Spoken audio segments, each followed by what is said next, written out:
Welcome to listeners from Neepawa District and all across Canada. This is NACTV Reads the News. My name is Catherine Jasnick, and today I'm reading from the Neepawa banner dated February the 3rd, 2017. And on our first page, we have the historic hockey night in Neepawa. The Neepawa natives celebrated a major milestone on Saturday, January 28th, as the team played their 1,500th game in the Manitoba Junior Hockey League. To commemorate the occasion, several former players and management returned to Neepawa to be a part of the opening ceremony and puck drop. Those former players included Miles Cathcart, Travis Lang, Corey Smith, Steve Vasco, Mike Angers, Jeff Hume, Jim Millen, Scott Elder, Neil Gillies, and the team's first general manager, Lawrence Cathcart.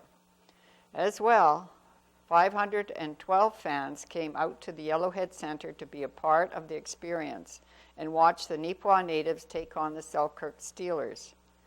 There was a bit of symmetry in the night's opponent, as Selkirk was the first team that Neepawa ever faced in a Manitoba Junior Hockey League regular season game.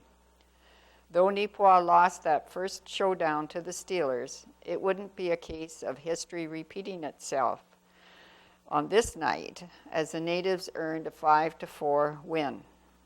Current Natives general manager and former player Miles Cathcart said the entire evening had a very special feel to it.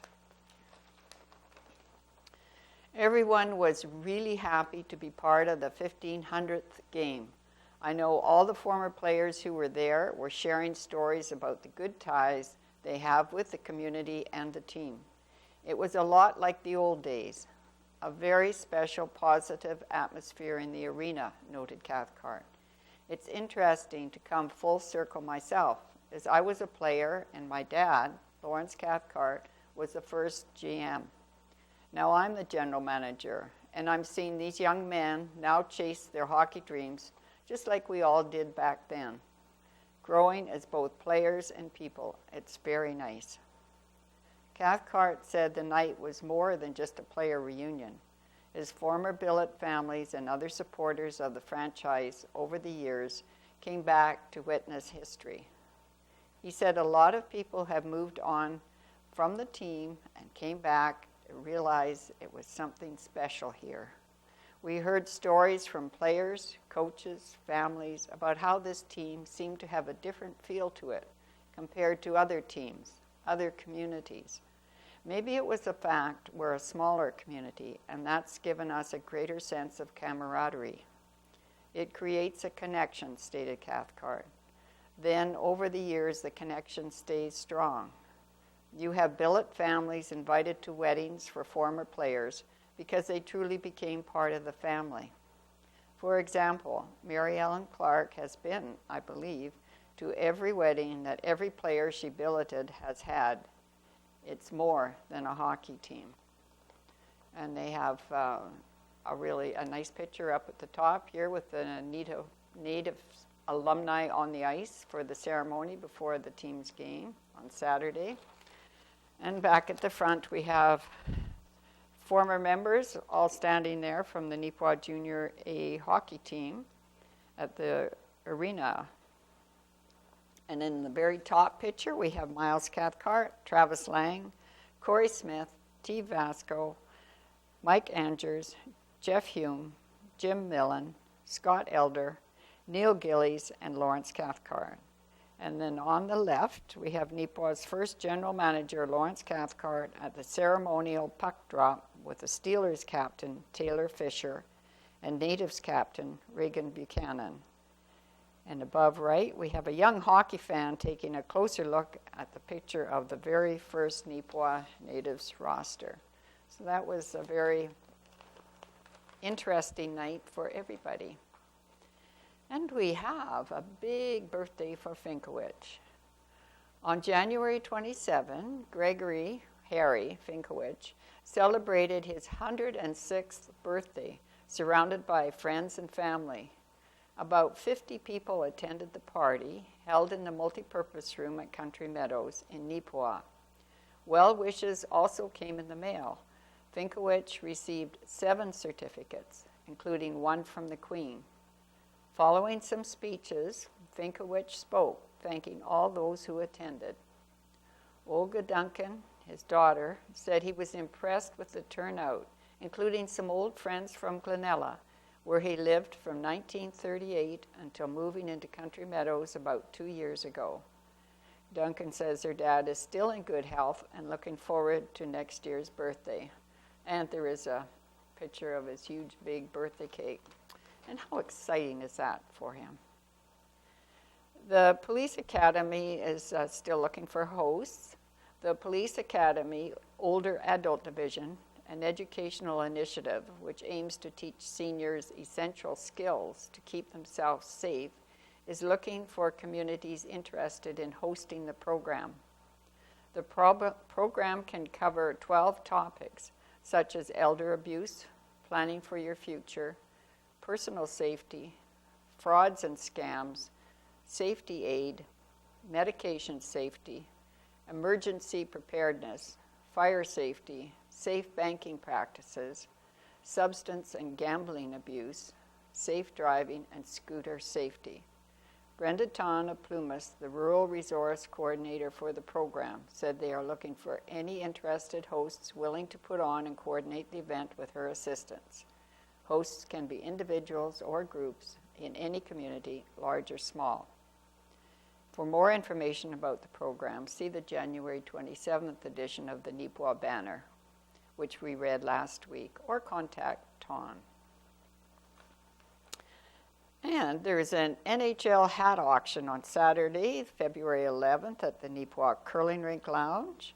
Doors are open at 4:30, auction at 5, and the game at 6, featuring NHL Hockey Night in Canada. Tickets are $15, and advanced ticket purchases are appreciated from these community-friendly organizations and retailers: Yellowhead Center, Harris Pharmacy, and Neepawa Curling Club. There's limited tickets available. There's a licensed bar, a game day meal provided, and 360-degree sport lounge experience. So that might be something that people would love to take in. The Winter Wonderland is back with a snow sculpting competition. Neepawa's annual Winter Wonderland Festival is back and promises to be bigger and better than ever on February 20th from 12 to 3 p.m. at the Flats. The extra hour, says Amanda Novak, Leisure Services Coordinator with the town of Neepawa, allows for even more fun and entertainment. There's a little something for everyone at the event, including a skating with the Neepawa natives, a snow angel competition, face painting and crafts in the heated change rooms, an organized motion zone full of physical literacy games, and a toddler obstacle course. People who want to try cross-country skiing but don't have access to the equipment will have the opportunity to do so. And there will be sleigh rides with a historical school bus type of sleigh, complete with wood stove, that used to bring children to school many years ago. There will also be free hot dogs, cotton candy, and hot chocolate people can enjoy while warming up around bonfires. Novak is excited about the event and says she hopes there will be a great turnout again this year. If we have a nice day and the weather cooperates, we usually have anywhere from 250 to 400 people down there, she enthuses. We've also partnered with Arts Forward, and in conjunction with the Winter Festival, we're trying to get a community snow sculpture competition going. Hopeful snow sculptors can enter the competition on the town's website, neepawa.ca, or they can fill out a form at the town office, where they can enter in the residential, business, or organization categories. Sculpting will take place between February the 10th and 19th, with the judging taking place on February 19. Prizes will be awarded for the best sculptures in each category. And in the same theme, the mild weather temporarily closes the outdoor rink at the flats, although with this cold weather it's back on. The outdoor rink in Neepawa down at the flats has been closed due to warmer than expected winter temperatures. Amanda Novak, Leisure Services Manager with the town of Neepawa, announced the closure via a Facebook post in the group Coming Events Neepawa and Area on the morning of January the 30th.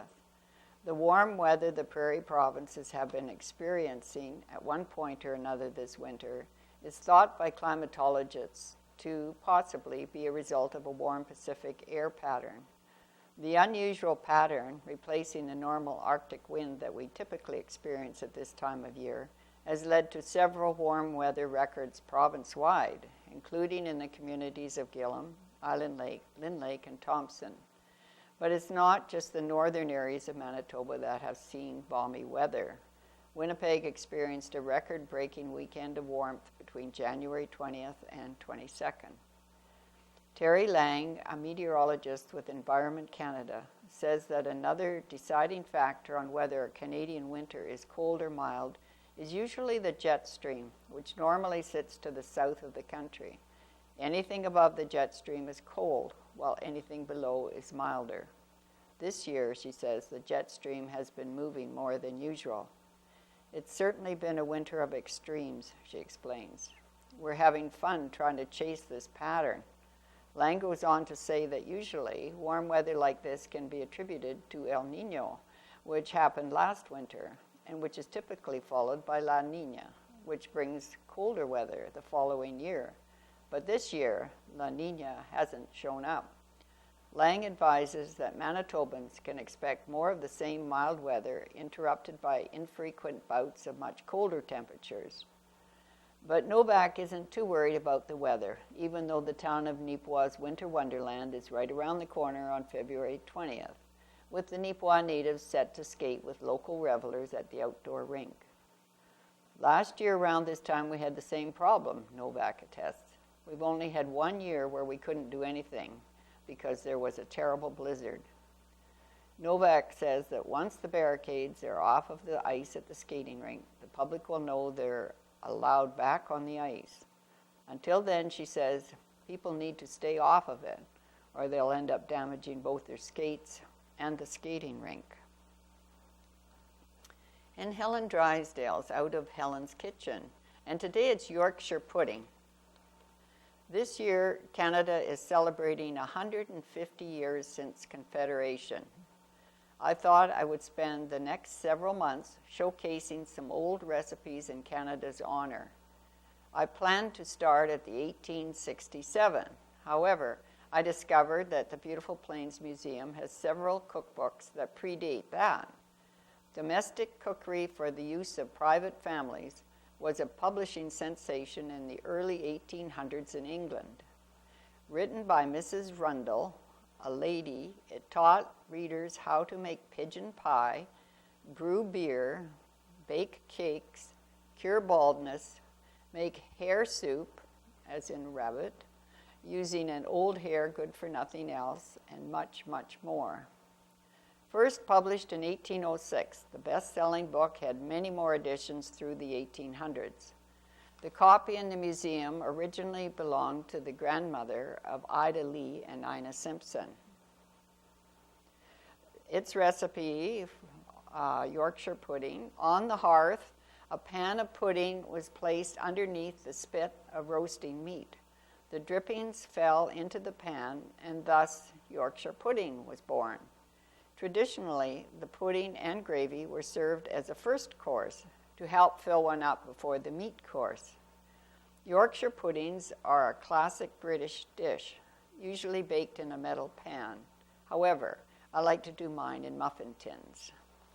And the actual recipe from Mrs. Rundle's Domestic Cookery is: mix 5 spoonfuls of flour with a quart of milk and 3 eggs, well beaten. Butter the pan. When browned by baking under the meat, turn the other side upwards and brown that. It should be made in a square pan and cut into pieces to come to the table. Set it over a chafing dish at first and stir it some minutes. and Yorkshire pudding from Helen's Kitchen is a 1/4 cup of pan drippings, a cup of flour, 1/2 teaspoon of salt, 1 cup of milk, and 2 eggs. Put the flour, salt, milk, and eggs in the blender and blend well. You can do this ahead of time and keep it in the fridge. Preheat the oven to 425. Place the drippings in the bottom of a 9x9 square pan and get the pan really hot in the oven, or use the muffin tins, and pour drippings in each cup. When drippings are very hot, pour in the batter and place in the oven. For muffin tins, put about 2/3 full. Bake until it becomes a crispy golden puff. A pan takes about 20 to 25 minutes, and muffin tins take about 15 to 20. Do not open the oven door for at least the first 10 minutes. This makes about 6 to 8 in the muffin tins. Serve immediately with gravy. That's one of my favorite meals. And just to mention again, the Wednesday nights at 7 p.m. is a bigger bingo with NAC TV, and that's on Channel 12, MTS Channel 30, Bell Express View 592, or online at nactv.tv. Again, the bonanza is 2,550 and times 150, blackout 677.50, and the loony pot is 474 and goes up weekly. The bingo cards are available for $12 each at Harris Pharmacy, Neepawa Pharmacy, Dollar Store, Neepawa Legion, Tim Tom's, CWD Satellite, Flashback Music, and Collectibles. And once again, this is a fundraiser for NAC TV, as it's most of its programming is all done by volunteers. So this helps out in that respect, or if you just wanted to make a donation, we're forever grateful if you wish to do so. My Perspective by Kate Jackman Atkinson, the editor. It's entitled Shovels in the Forecast. If I were a store owner in Westman, I would be thinking about stocking up on rubber boots. It looks like a demand might be strong this spring. On Monday, the provincial government released their most recent flood update, and it's looking wet. The report pointed to higher levels of soil moisture going into winter, higher levels of winter precipitation, and unfavorable weather conditions in making their forecast. While there is still a few months of uncertainty regarding weather and melt rates, Infrastructure Minister Blaine Pedersen announced that there is a risk of moderate to major overland flooding across the province. It's not looking good for southwest Manitoba in particular, as the Red, Souris, Pembina, Lower Assiniboine, and Roseau rivers, as well as the southwest region of the province in general, are reported to be at risk for major flooding. When preparing flood forecasts for the spring, researchers look at 6 primary factors: soil moisture at freeze-up, winter snow, spring rain, how fast the snow melts, the depth of frost, and river and lake levels prior to spring runoff. All but the first factor are still unknown, but we do know that so far there has been a lot of snow this winter, and at this point, much of it has melted and gone somewhere. Flooding is a touchy subject, especially around Lake Manitoba. It's hard to forget the devastation of seeing water up to 5 miles in from its usual shores, seeing standing water in farmers' fields, cattails growing where there was grass. No one wants to see that again.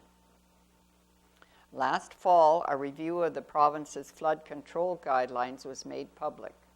The review looked at the impact of past flooding and made recommendations for the future operation of flood mitigation infrastructure. One of the important acknowledgments in the report is the extent to which farmers around Lake Manitoba were hurt by flooding that shouldn't have impacted them. The Assiniboine River shouldn't flow into Lake Manitoba, but the Portage Diversion, built in the 1970s, diverts water that would otherwise flow east into Winnipeg, north into the lake. Designed to handle 25,000 cubic feet per second, in 2011, up to 35,000 CFS were flowing through the diversion. That year, the diversion was in operation for 125 days, significantly more than any other year since 1970, and handled 4.77 million acre-feet of water, close to double the second highest volume. With no corresponding outlet, the impact was devastating. Residents around the lake who looked out on the water for months and in some cases years were never really made whole. The damage was exacerbated by the fact that quickly receding river flooding has a different impact than long-lasting lake flooding. This was noted in the report. The impact of increased flows on the lower Assiniboine is immediate and observable, but the long-term impact of accumulated diversion volumes may be greater on Lake Manitoba. The report made the recommendation that the operating guidelines of the diversion should take into account lake levels. To my knowledge, this hasn't yet been implemented, but many hope it will at least be considered come spring. With dry summers and no major flooding, spring flooding, since 2011, provincial governments could get away with not doing anything about the long-needed outlet, but maybe not long. In March 2016, the since-elected Progressive Conservative Party announced during the campaign that an outlet to alleviate flooding around Lake Manitoba would be one of their top priorities. Manitobans living around Lake Manitoba have waited far too long for relief, said party leader and now Premier Brian Pallister. A PC government will make it a top priority to stop the delays and get shovels in the ground. To date, no shovels have been seen, but this might be the time to make good on that promise. And how true that is. Rita Friesen's Homebodies column is entitled, "It struck me again how very fortunate I am." It struck me again how very fortunate I am, in a simple way. I have running water. There's nothing onerous about doing laundry. Push a button and the clean water fills the big white box. It hums and thuds, and in 40 minutes the dirty is clean. Small load, giant load, all the same amount of effort for me. My mother had a wringer washer filled by a black hose connected to the faucet in the basement.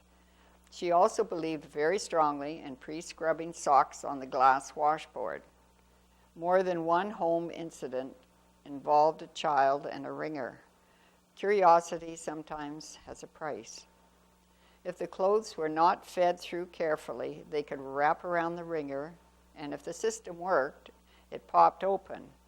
If not, you had a heck of a mess and damaged clothes. And this was an improvement from the laundry system my grandmothers had.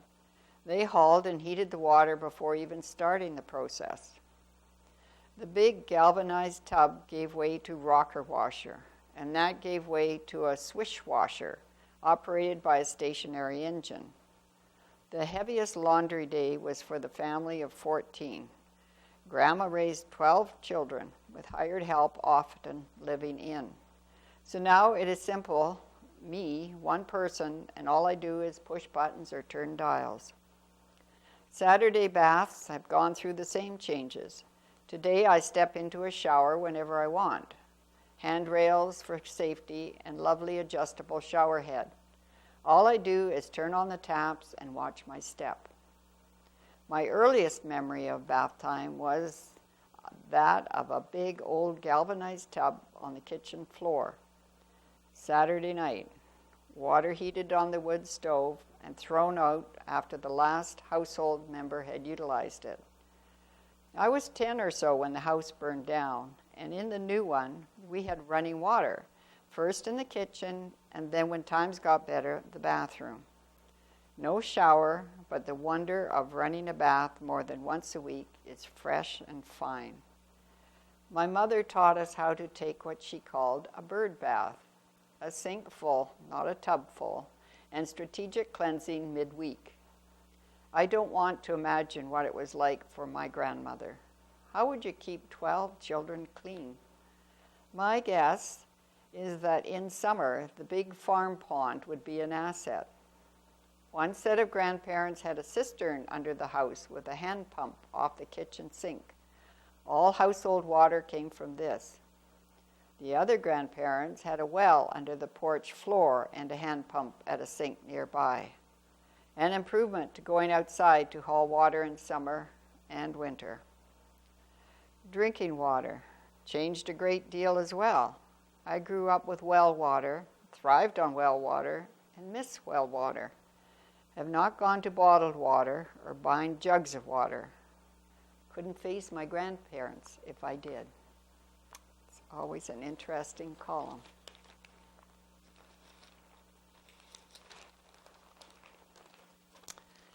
And Kelwood Car Business opens in Neepawa. Kelwood Corner Service Plus opened its newest location in Neepawa on Monday, January the 30th. Situated at 154 Main Street, the site showcases a selection of pre-owned cars and trucks. Of interest during the warmer weather is a 1992 Yamaha motorbike. During the free coffee and donut opening, owner Shiva Maharaj said, "We took over the former Shell station in October and have been remodeling since."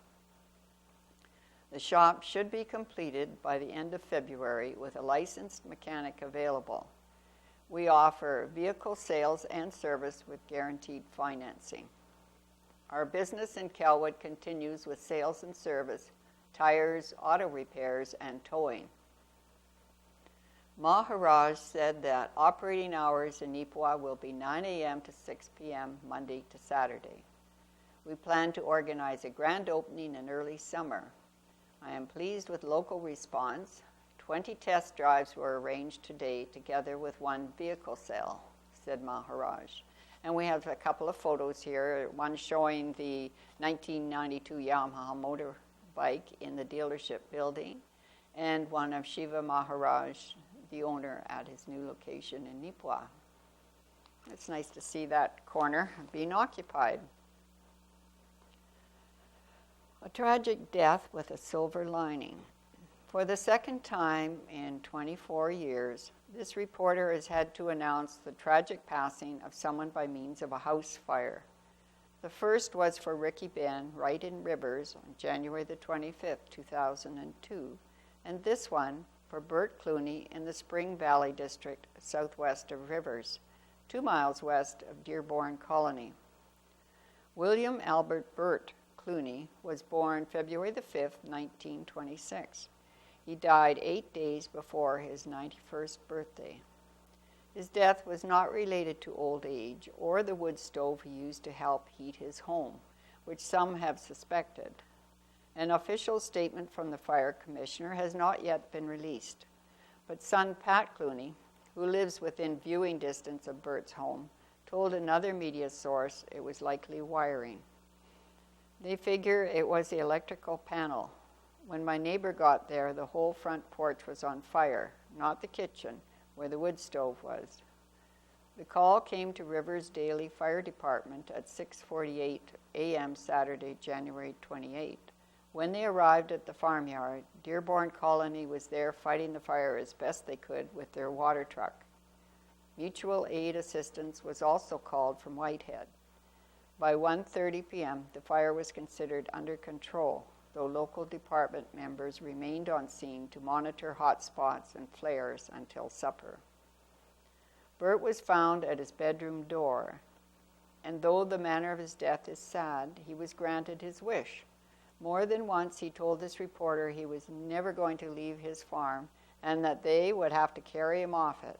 And that's exactly what firefighters did once the smoke had cleared enough so they could enter the house. Members brought Bert and 4 dogs, all deceased, outside before continuing their battle with the blaze. 2 dogs belonged to Bert and 2 to Pat. Bert was born in Trenton, Nova Scotia, and enlisted in the Army at age 17. During his military career, he was an infantryman in Europe in 1944 to 1945, the Second World War, and he had 2 different tours during the Korean War. Outside of those major conflicts, he was part of the Army's Transport Division, which saw him stationed in Germany, Barrie, Ontario, Edmonton, Alberta, Winnipeg, Shiloh, and Rivers. He also participated in United Nations peacekeeping missions in Gaza Strip and the Sinai Peninsula.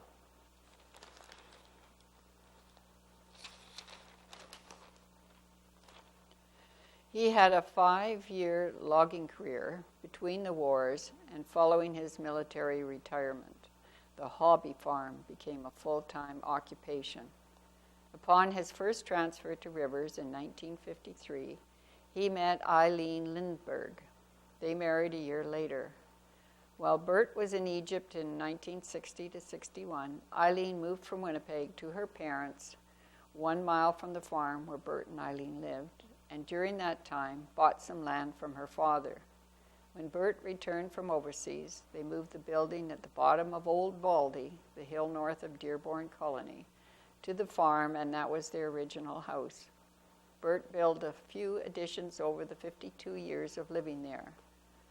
For a 3-year period, the house was rented out while the Clooney family was in Edmonton and then Rivers, to allow the renters time to find another place to live. After Rivers base closed, Bert was transferred to Shiloh, from where he retired in 1971. Bert assumed an active role at Rivers Legion Branch number 75, holding executive positions in completing construction projects. Members will form an honor guard at his funeral today at Rivers United Church at 1 p.m., and a former nephew-in-law, who was part of a military band which performed for the Queen, will play Amazing Grace on his bagpipes. Bert's jovial and joking nature, his laugh and firm handshake will be missed. Bert is survived by children Beth, David, Mary, Pat, and Laura. He was predeceased by his wife, Eileen, August 17, 2014, and an infant son, Danny, who are each interred at Tarbolton Cemetery, where he will be laid to rest as well. We will remember him. And Winter Adventure Weekend coming soon. Readers of the Neepawa Banner are encouraged to mark their calendars for February 10th to the 12th.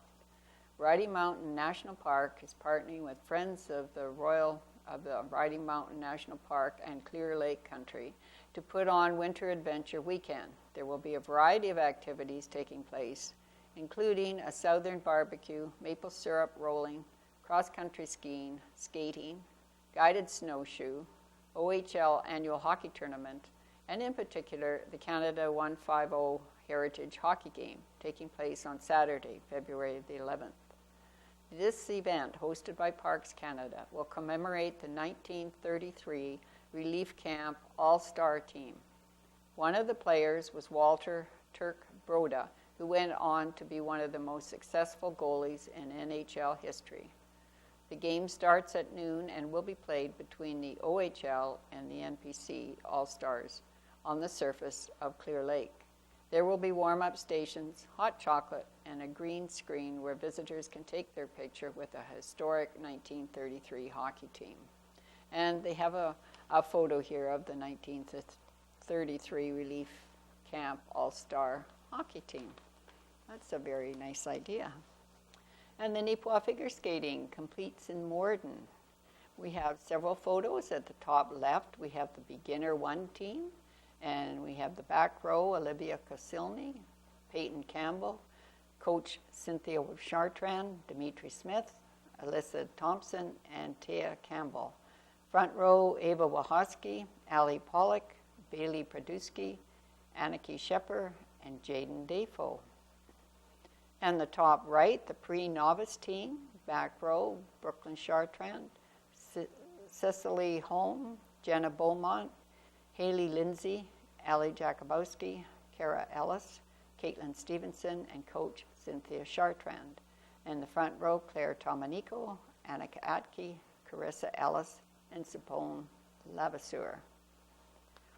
In the middle top, the elementary team consists of back row coach Cynthia Chartrand, Christina Polniak, Claire Beaumont, Kyla Wahoski, Kiana Gunnarsson, and the front row, Vanessa Falk, Cordelia Smith, Amber Wahoski, and Kira Major.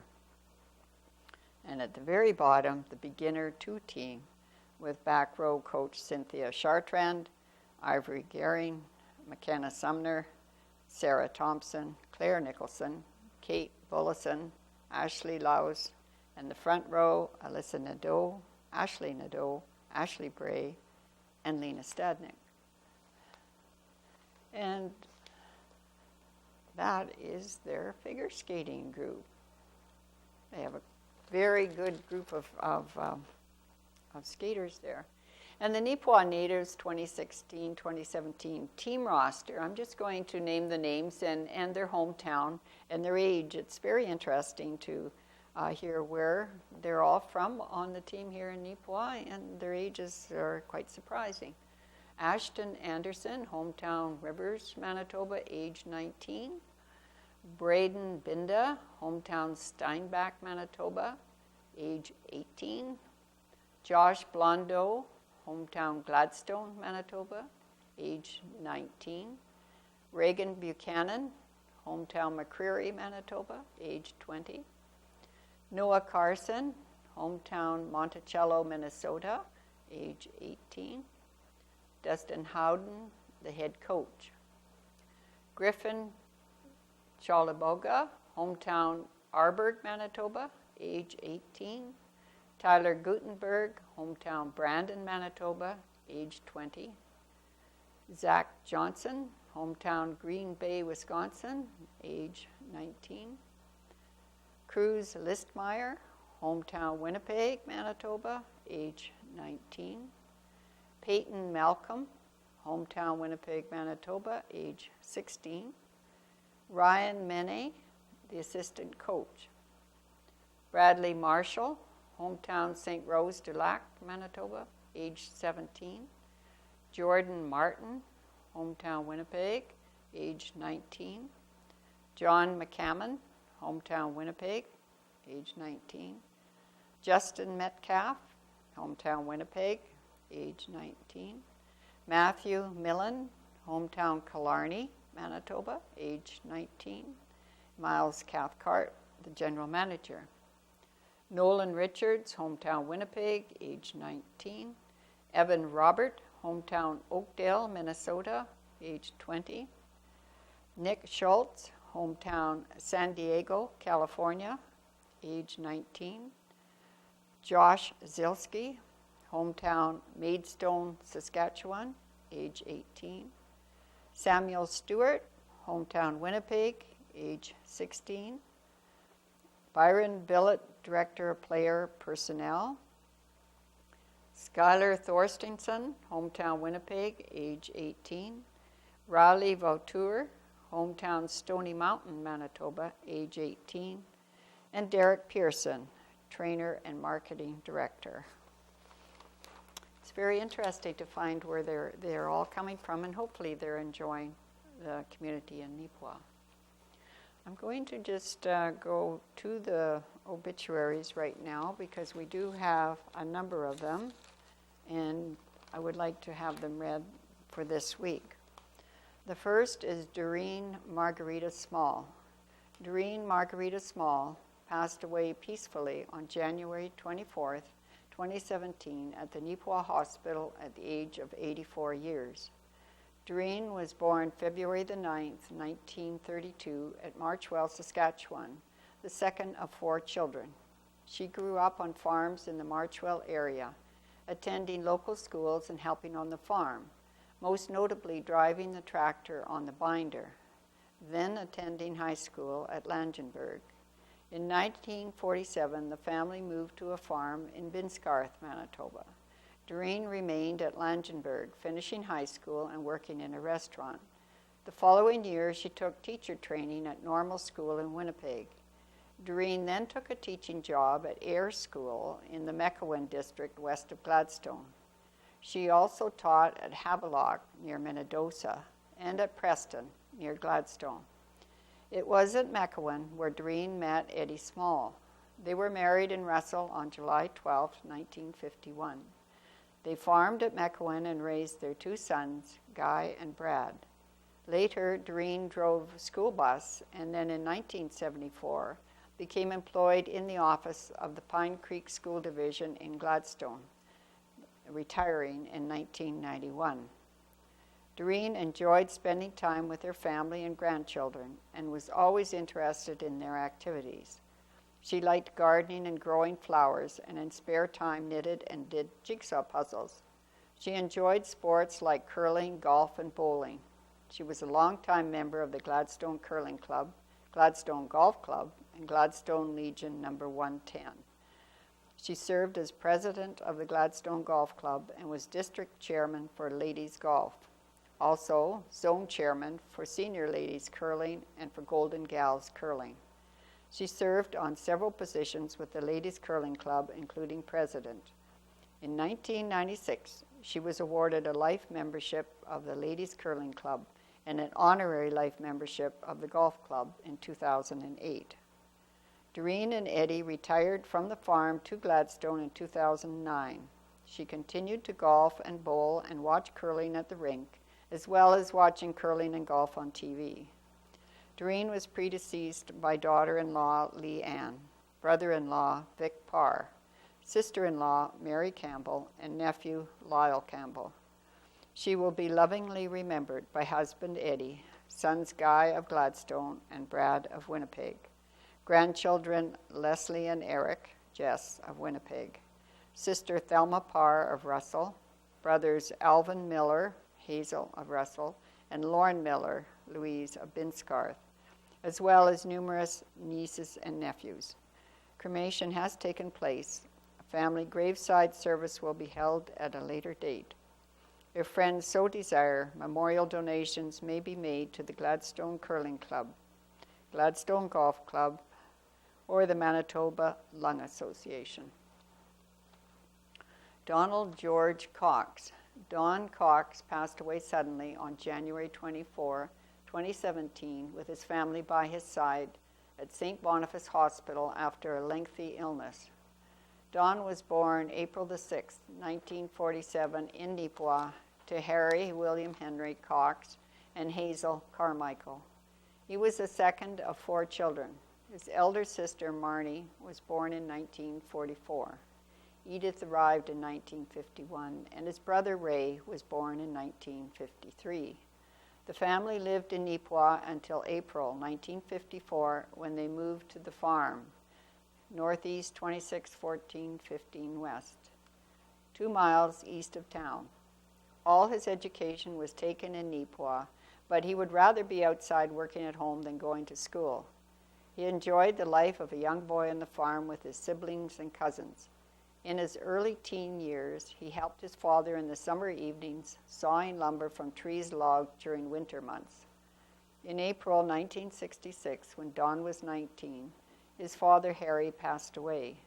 He helped his mother with the farm, as well as assisted her with his father's monument business, W.H. Cox Monuments, until it was sold in 1968. Don worked for a short period in Winnipeg for Arnold Brothers and then worked seasonally for local businesses when he first started farming on his own. In 1971, Don married Maureen Galloway of Gladstone, and they continued to farm, purchasing more land and beef cattle. In 1979, their daughter Jennifer Lynn was born, and their son William Henry, followed in 1983 to make their family complete. He continued to farm until 1998, when due to health issues, he rented out his land and sold the cattle. He was fortunate to be able to continue being involved in agriculture for several years, as he helped other area farmers, Wayne Husak and Ed Saltz, during the seeding and harvest seasons. In 2014, Don and Maureen moved to Neepawa, and their son Will and his family moved to the farm. He enjoyed these years of town life, going frequently to socialize and kibitz with many friends at the local coffee shops. He had the ability to remember local history, people, and events, which he shared at the coffee shop. Also, Don enjoyed spending time with his grandchildren and watching them grow.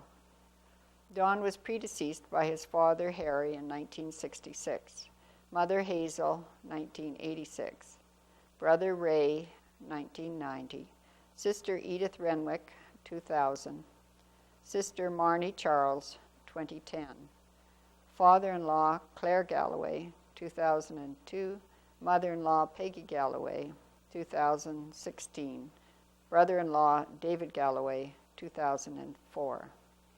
Don is survived by his wife, Maureen, as well as daughter, Jennifer Scott Anderson, grandchildren, Jordy and Jesse, son, Will, Randy Cox, grandsons, Robert and Blake. He is also survived by brothers-in-law, Laurie Renwick and Gil Charles, sister-in-law, Jean Cox, sister and brother-in-law, Joanne and Larry Campbell, and their families. Funeral service was held on Monday, January 30th at 2 p.m. at the Neepawa Legion Hall, with Rita Friesen officiating. Interment followed at the Riverside Cemetery in Neepawa. Gertrude Trudy Emily Brees, August 11, 1917 to January 23, 2017. With great sadness, we announce the passing of Gertrude Trudy Emily Brees, nee Harrison, beloved wife, mother, grandmother, great-grandmother, and friend. Mom passed away on January 23, 2017 at Country Meadows Personal Care Home, Neepawa. Mom will be lovingly remembered by her son Stuart, Barb, and his children Carla, Leonard, and Callan, Kendall. Her daughter Wanda and her children Travis, Jennifer, and Carrie, Brian, and her daughter Karen, David, and their children Ryan and Corey, as well as 8 great-grandchildren, Taylor, Thomas, Isabel, Julia, Graham, Zachary, Declan, and Jack. Trudy is survived by a sister-in-law, Lillian Sangster, and brother-in-law, Roy Baker, as well as many nieces and nephews. Trudy was predeceased by her loving husband, Lloyd, 2009, her infant son, Wayne, son-in-law, Brian, and 9 brothers and sisters. Trudy was born on August 11, 1917, at home on the farm near Laurier, Manitoba. She was the 9th child of Vida and William Harrison. She attended school in Laurier and Bracken School near McCreary. She then moved to Neepawa to take nursing training at the Neepawa Hospital and remained there after she graduated. In 1944, Mom married Lloyd Brees of Neepawa, and they shared 65 happy years together. They made their home in the Dumfries district and raised their family there on the grain and dairy farm. In 1967, they quit the dairy business, and Mom went to work at the newly opened Eastview Lodge. In 1975, they retired and moved into town. Mom loved to dance, and she played many musical instruments by ear: organ, piano, banjo, harmonica. She liked to knit, sew, embroider, crochet, plastic canvas crafts, beadwork, quilt, and scrapbook. She also composed many poems and skits and loved to play cards and do crossword puzzles. She was a 4-H leader for 20 years, a UCW member, a Sunday school teacher, a member of the Rebecca Lodge, and belonged to the Dumfries Women's Institute. Retirement years meant traveling, and Mom and Dad went on many wonderful trips together. From 1979 to 2002, they spent their winters at McAllen, Texas, where they made many dear friends. In 2009, Mom went to live in Country Meadows Personal Care Home, where she received loving and compassionate care by the wonderful caregivers there. Mom was a very loving and kind woman, always ready to help out. She was proud of her family and loved when her grandchildren and great-grandchildren visited her. A celebration of her life will take place at a later date. If desired, donations may be made to Country Meadows Personal Care Home or Neepawa District Palliative Care. Brian Douglas Kitson. With sadness, we announce the passing of Brian Douglas Kitson on January 7, 2017. Brian was born in Neepawa Hospital June the 10th, 1961, to parents Joan and Douglas Kitson. Brian was raised on the family farm at Franklin, Manitoba. He attended Franklin School for grade 1, but when his school closed, Brian then completed his education in Neepawa, graduating from NACI in 1980. Brian enjoyed sports, mostly baseball and curling. Music was one of his main passions. In high school, Brian joined the NACI band as a drummer. He played in dance bands for weddings, socials, anniversaries, and dances throughout Saskatchewan, Manitoba, and Ontario. Brian worked a variety of jobs over the course of his life. When very young, some of his jobs were with Beaver Lumber, Chimo, Spring Hill Farms, and Hans Whelan Car Dealership. He apprenticed in Dryden with Brisson Electric and graduated from the Confederate College in Thunder Bay with his journeyman electrician diploma. Some of his electrical contracts were climbing microwave towers to replace signal lights, pulling wire in the Fort Garry Hotel for the new casino, Kiosk and Wasquatam hydro dams north of Thompson, and the Alcan plant in Kitimat, BC. He was proud of being a member of the International Brotherhood of Electrical Workers. Brian had many loves over his life with his music, work, and friends, but his true love was his family. Brian and Kelly Strand were married July 18, 1982, and along with his stepdaughter Leanne, they were blessed with 2 sons, Jace and Trey. Brian will be sadly missed by Kelly, sons Jace and Trey, stepdaughter Leanne, his mother Joan, sister Heather, Peter Behrens, brothers Kevin, Dorina, and Trevor, Naylene, nieces and nephews, Aunt Joyce Wellborn, and many cousins and friends. Brian was predeceased by his father Douglas in 2000, grandparents Jack and Dolly Kitson, Bill and Hazel Griffin, as well as many aunts and uncles. Verla Nanny Douglas. Born March 3, 1932, on the family farm in Rosedale, Manitoba, near Neepawa, daughter of Paul and Mary Simon. Her journey ended in Nanaimo, BC, January 18, 2017, with her devoted family by her side. She was predeceased by her loving husband, Jack, in 1986. She is survived by her children, Jordy, Joni, and Kelly Boers, Ian. Grandchildren, Marnie, Lindsay, and Scotty. Great-grandchildren, Finn and Maisie. Her dear friend, Pat Light.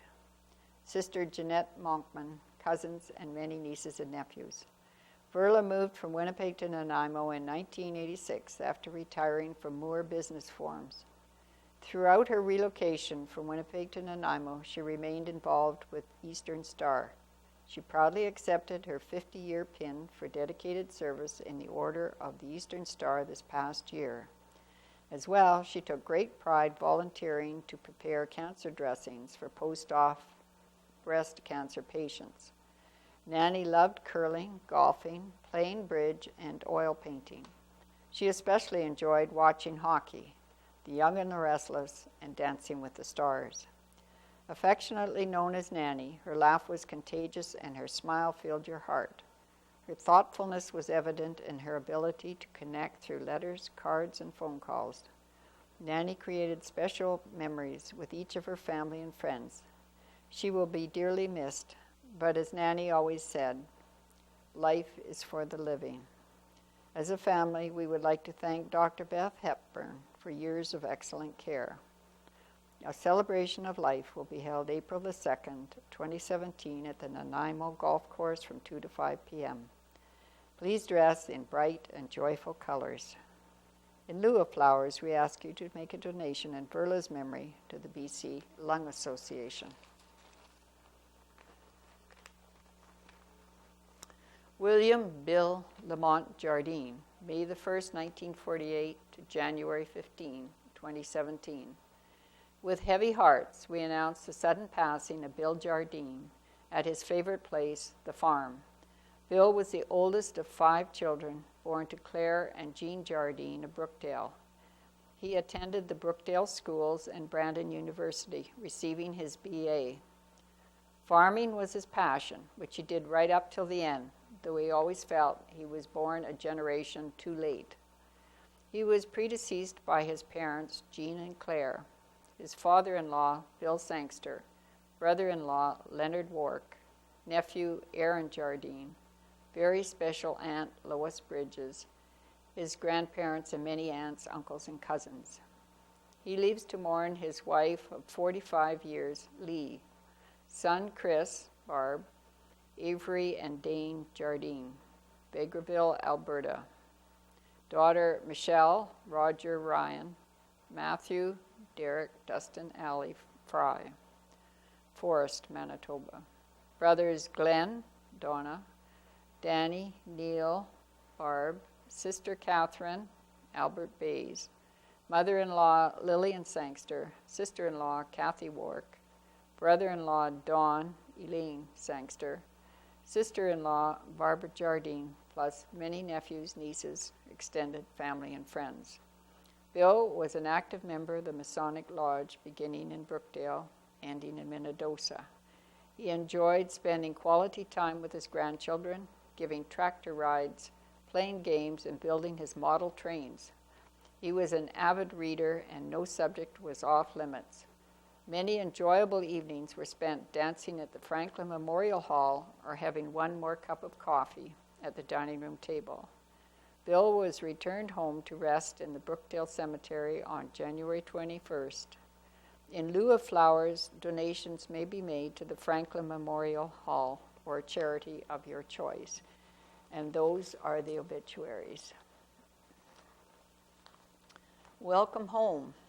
On the Home Roots tour were Madja and David, a Danish Quebecois folk fiddle duo. Madja all the way from Denmark, Scandinavia, and David from Quebec.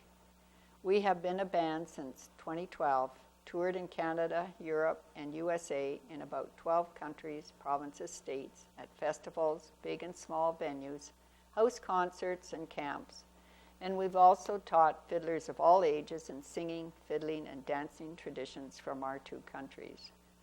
Our shows are both high energy and contemplative, and they are for all ages. Our music is a mix of two musical standing points and traditions that have been developed through hundreds of years and 6,000 kilometers apart. Fiddles, feet, and singing are our specialty. We put together our own compositions, traditional tunes, and the songs we sing in Danish Central Jutland dialect and Quebec French. But don't worry, parts of these languages are so old that the people at home don't even understand the lyrics in our songs either. We tell the stories behind all our songs and tunes along the way. Madja and David Home Roots house concerts will take place Tuesday, February the 7th in Polonia and February the 12th in Arden. Details can be found at www.homeroots.ca/concert/Polonia or www.homeroots.ca/concerts/Arden. In Polonia, a potluck supper will take place at 6:25 p.m. prior to the 7:30 p.m. show. And that would be an interesting show to take in as well. And the Heart and Stroke campaign is looking for volunteers. They still need volunteers to come forward and help out by sitting at a table at the Neepawa Gladstone Co-op, gathering donations and providing information to help people learn the signs of strokes. They have several dates that are available, so if you would consider helping at all, call Jean Borcat on her cell at 1-306-726-7596 or Pauline Zagadlo at 204-476-3162. Pauline has graciously offered to help get names of people willing to give of their time to get the information out. And there is a list of dates available. However, if you contact either one of them, they'll be able to tell you what you could look at or whether there's a time available when you're interested. words can't be found to say thank you to those who have already come forth to help this worthwhile cause.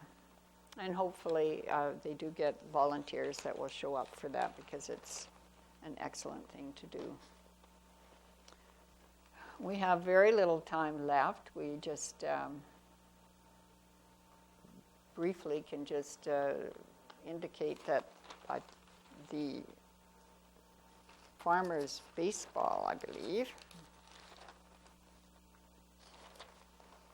is disbanding. The Manitoba Senior Baseball League is disbanding.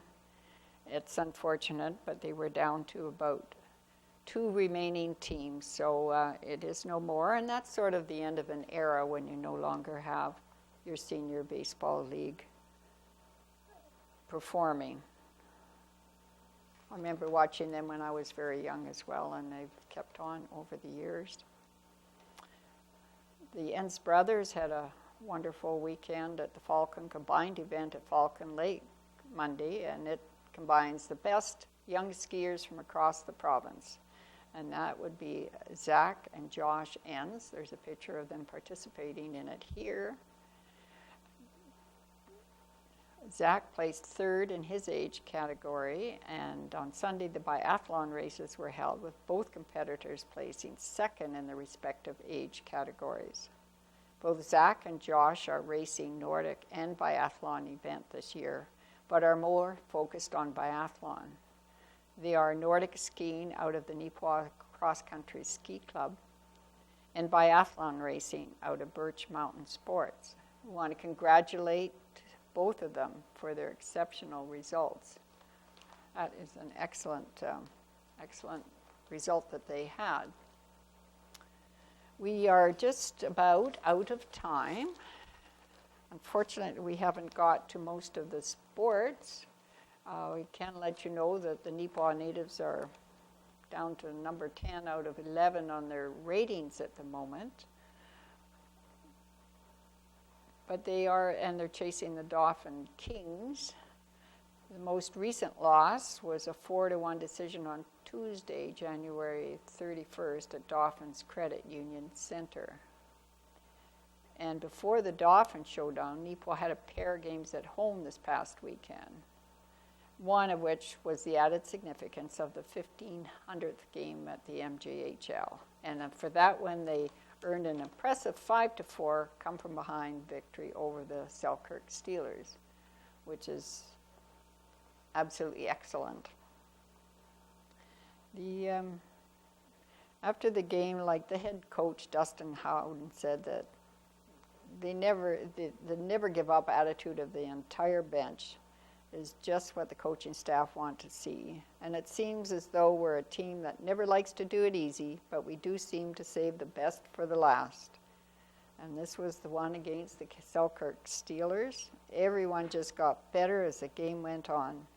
They focused in on what needed to be done, played smart, and came through when it mattered. Our power play scored tonight. The scoring was spread out among the lines. Even those who aren't on the score sheet tonight contributed in other ways, either by shutting down Selkirk's playmakers or creating opportunities for ours. The next evening, they hope to follow up the Selkirk win, and unfortunately were unable to take advantage of a tired Winkler squad who were playing their 3rd game in 3 nights, and they fell 4-3. These losses dropped Neepawa's regular season record to 12-28-5. They remain in 10th place, 4 points back of the final playoff spot. And that is the news for this week. I hope you can watch us again next week and tune in. And if you feel so obliged or feel the urge, you can always contribute something towards the programming at NACTBI. Thank you very much, and we'll see you next week.